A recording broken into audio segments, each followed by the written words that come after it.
Hey you!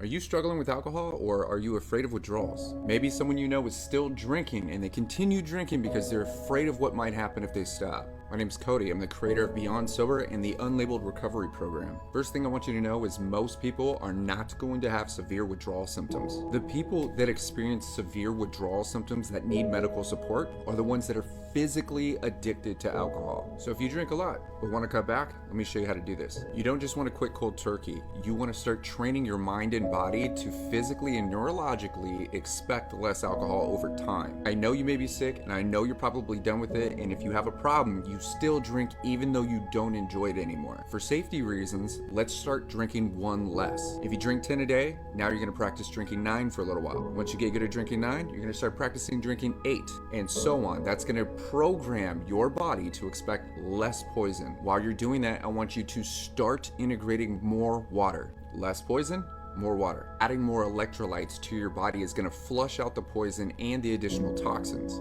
You may feel like crap when you start drinking less, but at least your body is starting to actively feel better. It has what it needs, and it's going to influence you to drink even more. Anxiety is common, so if you are starting to spike your heart rate or you're starting to get extremely nervous, then I want you to take some slow breaths. Breathing in for 4 seconds and then exhaling for 4 seconds does the exact same thing as alcohol. So if you're drinking one less, replace that with deep breaths.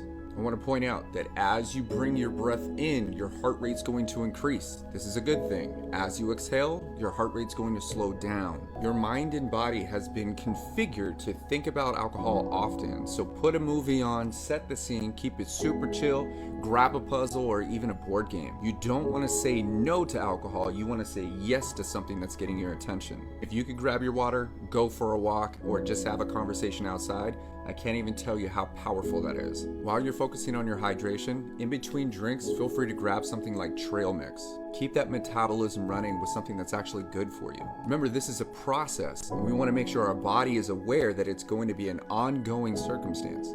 We heal when we're sleeping. So if you get tired, rest. Nap if you can. If the thought of having withdrawals is making you drink more, we're raising our risk of having withdrawals.